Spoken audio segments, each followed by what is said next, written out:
Hey my Orchids and Fynbos friends, I have a really cool video to show you guys. It's a what's in bloom for the month of March. I have a first time blooming Phragmipedium orchid that I want to show you and two species Phalaenopsis that I have in my collection. Maybe you'll get some ideas on what you want to add to your collection, so stay tuned.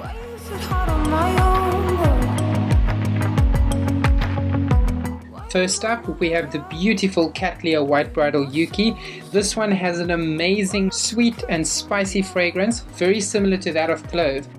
If you've been following my channel for a while, you'll remember when I first got this orchid in the heart of lockdown.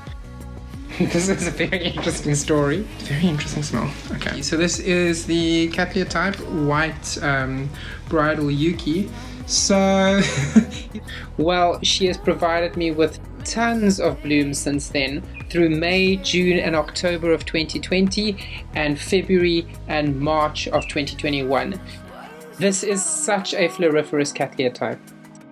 Something I can't help but share, but if you're really lucky, on some days this plant's fragrance gets so intense that it smells like burnt plastic. So yes, if you want the burnt plastic orchid, this is the one for you.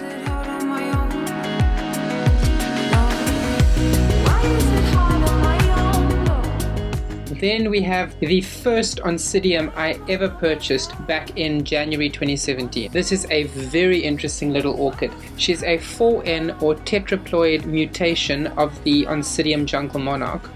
She has been named Painter Tropic Jungle.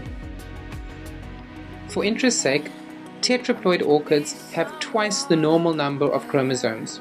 In some cases, their leaves and flowers and pseudobulbs can be a lot bigger than the standard form, and generally they are more vigorous but tend to grow marginally slower. But their real advantage is seen during breeding, where their desirable traits dominate and outcompete that of the other parent. My favorite aspects of this orchid are the beautiful leopard spots on the petals, as well as the sweet fragrance that arises on a warm summer day.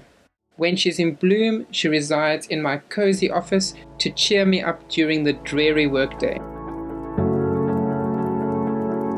Next, we have the two beautiful species Phalaenopsis. Let's start with the Phalaenopsis bellina. The bellina and I have had a rocky start. I purchased this orchid in May of 2018. During the year she would fare well, but on occasions, without notice, she would begin to abort leaves.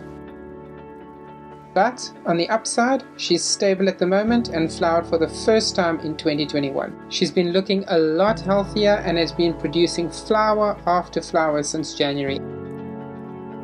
This orchid produces a heady fragrance that fills the kitchen where it resides. It's a beautiful floral fragrance, something between citrus and magnolia.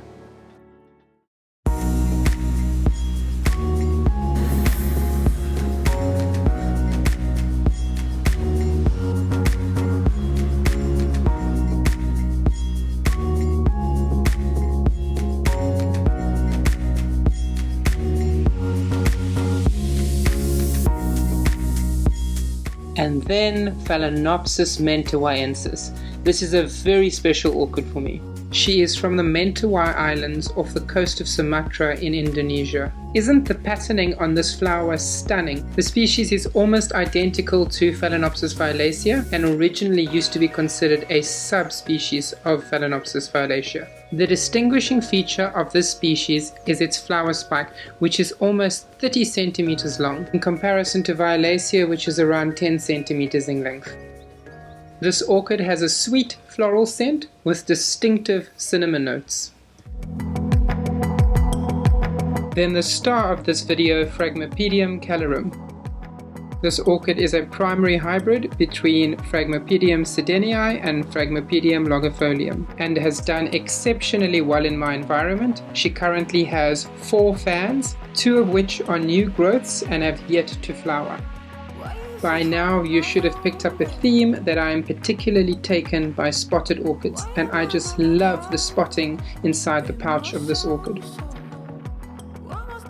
Currently I grow my Phragmipediums in a medium mix of bark, rockwool, perlite and stones, in a self-watering system such as the lechuza pot, or in a double pot system with a reservoir and a microfiber wick. This ensures that the media is constantly moist and the roots absolutely love it. When I change the media, which is usually every year to 1.5 years, there is a massive root system. I also supplement the media with dolomitic lime when repotting. I've had this orchid for about 2 years. She's a sequential bloomer, and since her first blooming in January has put out 5 flowers and is now on her 6th bud. And then a beautiful complex hybrid or no ID Phalaenopsis. I love the beautiful patterning on this flower and the faint white border on the edge.